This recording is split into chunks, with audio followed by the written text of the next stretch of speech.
সাল্লাল্লাহু আলাইহি ওয়াসাল্লাম তিনি বললেন, হাদিস শরীফে ইরশাদ ফরমান, বিশেষ করে আপনার এই রাতের মর্যাদা এত বেশি, এত বরকতপূর্ণ রাতেরই আল্লাহ নবী করিম সাল্লাল্লাহু আলাইহি ওয়াসাল্লাম বলেন, এই রাত্রে আল্লাহ পাক রব্বুল আলামিন প্রায় মানুষের সবচেয়ে কাছের যে আসমান আছে সেই আসমানে চলে আসেন মানুষের জন্য।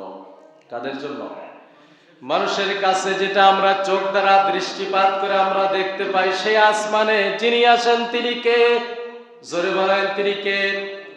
আল্লাহর হাবিব সাল্লাল্লাহু আলাইহি ওয়াসাল্লাম তিনি বললেন, এই রাতে বিশ্বনবী বলেন, আল্লাহ পাক রব্বুল আলামিন সুন্দরভাবে মানুষের সবচেয়ে কাছে দৃষ্টির সীমাবদ্ধের ভিতরে যে আসমান দেখা যায়, এই আসমানে বিশেষ করে সূর্যাস্তের পর এসে আল্লাহ পাক রব্বুল আলামিন বান্দাকে ডাকে, কোন বান্দা আজকে আমার কাছে মাপ চাইবে?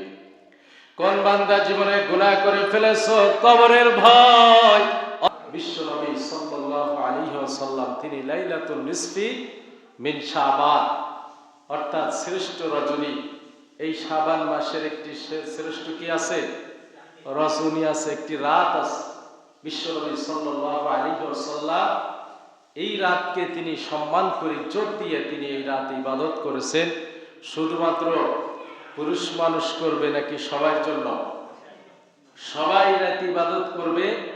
লাইলাতুল নিসফি মিন শাবান, অর্থাৎ শাবান মাসের একটি মধ্য রজনী, একটি মিডিল পজিশন, অর্থাৎ শাবান মাসের 14 তারিখ রাত, দিবাগত 14 তারিখ রাতে লাইলাতুল নিসফি মিন শাবান। এই রাতের মর্যাদা আছে না নাই? অনেক মর্যাদা, অনেক ফজিলত।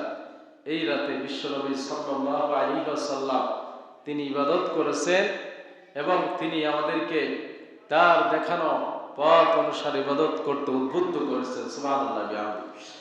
আল্লাহ নবী করিম সাল্লাল্লাহু আলাইহি ওয়াসাল্লাম তিনি বললেন, হাদিস শরীফে ইরশাদ ফরমান, বিশেষ করে আপনার এই রাতের মর্যাদা এত বেশি, এত বরকতপূর্ণ রাতেরই আল্লাহ নবী করিম সাল্লাল্লাহু আলাইহি ওয়াসাল্লাম বলেন, এই রাত্রে আল্লাহ পাক রব্বুল আলামিন প্রায় মানুষের সবচেয়ে কাছের যে আসমান আছে সেই আসমানে চলে আসেন মানুষের জন্য। কাদের জন্য? মানুষের কাছে, যেটা আমরা চোখ দ্বারা দৃষ্টিপাত করে আমরা দেখতে পাই, সেই আসমানে যিনি আসেন তিনি কে? জোরে বলেন, তিনি কে? আল্লাহর হাবিব সাল্লাল্লাহু আলাইহি ওয়াসাল্লাম তিনি বললেন, এই রাতে বিশ্বনবী বলেন, আল্লাহ পাক রব্বুল আলামিন সুন্দরভাবে মানুষের সবচেয়ে কাছে দৃষ্টির সীমাবদ্ধের ভিতরে যে আসমান দেখা যায়, এই আসমানে বিশেষ করে সূর্যাস্তের পর এসে আল্লাহ পাক রব্বুল আলামিন বান্দাকে ডাকে, কোন বান্দা আজকে আমার কাছে মাপ চাইবে? কোন বান্দা জীবনে গুনাহ করে ফেলেছো, কবরের ভয় অন্তরের ভিতরে তোমার আছে না নাই? বলেন। আল্লাহ পাক রব্বুল আলামিন সুন্দরভাবে বলেন, যারা কবরকে ভয় করো, হাসরকে ভয় করো, মিজানকে ভয় করো, ফুলসিরাতকে যারা ভয় করো, চার বিহার পালকি যারা ভয় করো, মৃত্যু যাদের আসবে, মৃত্যুকে যারা ভয় করো, তাদের সামনে তাদেরকে বিশেষ করে রব্বুল আলামিন ডেকে ডেকে বলে, কে আসো গুনার জন্য আমার কাছে আজকে তোমরা মাপ চাইবা? কে আসো জীবনে চাকরি নাই, চাকরির জন্য আমার কাছে দোয়া করবা? কে আসো বিশেষ করে ব্যবসায় ফলাফল ভালো নয়, ব্যবসার জন্য আল্লাহর কাছে দোয়া করা যায় কি যায় না? বলেন। যার কাছে সকল অবস্থায় বান্দা দোয়া করলে যিনি খুশি হয়ে যান তিনি কে? রব্বুল আলামিন সুন্দরভাবে জন্য ডাকতে থাকেন, বান্দা আসো আজকে লাইলাতুল নিসফি মিন শাবান, 14 রজনী শাবান মাসের, যেটাকে শবে বরাত বলা হয়। কি বলা হয়? বলে শবে বরাত। এই শবে বরাত আমাদের সামনে আছে না নাই? বলেন।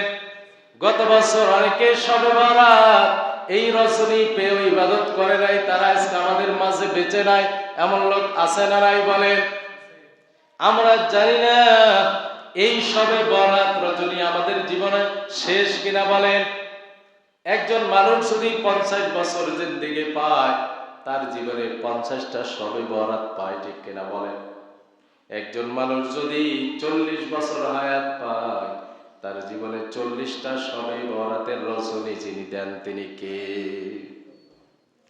একটি করে বছর ওভার হয়ে যাবে, একটি করে বছর আমাদের থেকে বিদায় নিয়ে যায়, একটি করে শবে বরাত আমাদের থেকে বিদায় নিয়ে যায়, ঠিক কিনা? তার মানে আপনার বাজেটে যা আছে সেটা কমতে কমতে যখন আপনি মৃত্যুর সন্নিকটে এসে যাবেন, তখন মৃত্যুর সামনে যিনি দাঁড়া, মৃত্যুর সন্নিকটে যিনি সুন্দরভাবে পেশ করে কবরের যাত্রী, হাসরের যাত্রী, মিজানের যাত্রী যিনি বানিয়ে দেবেন তিনি কে? হযরত আয়েশা রাদিয়াল্লাহু তাআলা আনহা থেকে বর্ণিত, হযরত আয়েশা রাদিয়াল্লাহু তাআলা আনহা বলেন, আমি দেখতে পেলাম রাতে অন্ধকারে ঘুমিয়েছিলাম বিশ্বনবীর সাথে, হঠাৎ দেখতে পেলাম বিশ্বনবী আমার বিছানায় নাই। বিশ্বনবী কোথায় গেল? বিশ্বনবী সাল্লাল্লাহু আলাইহি ওয়াসাল্লাম তিনি সিজদায় রত রয়েছেন। যার উদ্দেশ্যে তিনি কে? সবাই বলেন তিনি কে? আমরা শবে বরাতের রজনীতে যাকে সিজদা করে দেব, যার উদ্দেশ্য করে ইবাদত করব, তিনি কে? বোন যারা আছো আর শুনতে পাও, মা যারা আছো আর শুনতে পাও, ভালো করে শোনো। শবে বরাত রজনী, এই রজনী তোমার জীবনের শেষ হতে পারে, ঠিক কিনা বলে? এজন্য বিশেষ করে এই রজনীতে ইবাদত করার প্রস্তুতি দরকার আছে না নাই? বিশ্বনবী সাল্লাল্লাহু আলাইহি ওয়াসাল্লাম তিনি ইবাদতে মশগুল আছেন। আয়েশা রাদিয়াল্লাহু তাআলা আনহা তিনি খুঁজতেছেন বিশ্বনবী কোথায়। এমন সময় তিনি দেখতে পেলেন বিশ্বনবী সাল্লাল্লাহু আলাইহি ওয়াসাল্লাম রাতে ঘুম ত্যাগ করে যার দিদারে তিনি মগ্ন আছেন তিনি কে?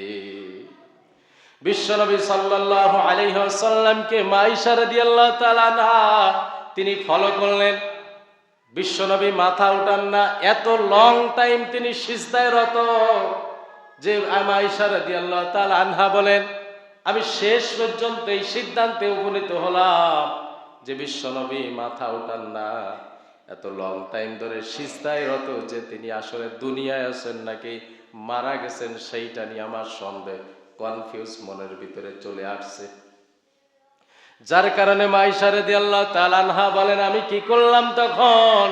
আমি দেখলাম বিশ্বনবী মাথা উঠান না, যার কারণে আমি বিশ্বনবীর পায়ে চিমট কাটলাম, খামচাই দিলাম, আঘাত করলাম আস্তে করে, যেন বিশ্বনবী আসলে তিনি আছেন না গেছেন এটা প্রমাণ করার জন্য। এত লং টাইম তিনি সিজদায় অবনত, যেই রাতে সিজদায় এত লং টাইম অবনত হয়েছিলেন, সেই রাতের নাম হলো শবে বরাত। নাম কি? শবে বরাত। এখন তো শবে বরাতের রাত্রি ইবাদত নাই, আছে? হ্যাঁ, শবে বরাত কবে আমরা চিন্তাও করি না। আগে শবে বরাতের রাত্রে ইবাদত হতো, অনেক কিছু হতো, এখন আর কিছু হয় না। এখন সব ইবাদত বন্ধ হয়ে গেছে, মানুষ এখন সব ডিজিটাল হয়ে গেছে, মানুষ এখন এগুলা ইবাদত করা বন্ধ করে দিয়েছে। কিন্তু এগুলা ইবাদত করার দরকার আছে না নাই বলেন?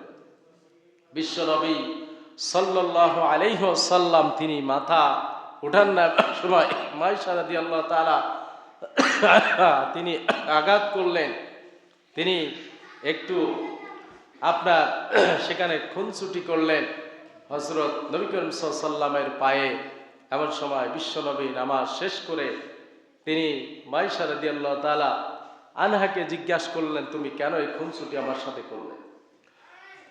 বিশ্বনবী সাল্লাল্লাহু আলাইহি ওয়াসাল্লাম যখন জিজ্ঞাসা করলেন, আয়েশা রাদিয়াল্লাহু তাআলা আনহা বললেন, আমি চিন্তা করেছি এত লং টাইম সিজদায় অবনত, তার মানে আপনি দুনিয়াতে বেঁচে নাই, যার কারণে আমি এটা জাস্টিফাই করার জন্য করলাম। আয়েশা রাদিয়াল্লাহু তাআলা আনহার কথা শুনে বিশ্বনবী বললেন, আয়েশা রে, তুমি কি জানো এই রজনীটা কোন রজনী? আয়েশা বললেন, না আমি জানি না। আবার সবাই বিশ্বনবী বললেন, এই রজনী হলো সেই রজনী যে রজনীর ভিতরে হাজারো মানুষকে রব্বুল আলামিন জীবনের সব গুনাহ মাফ করে দেন। সুবহানাল্লাহ। হাজারো মানুষকে জীবনের সব গুনাহ মাফ করে দেওয়া হয় এই রাতে। কি করা হয়?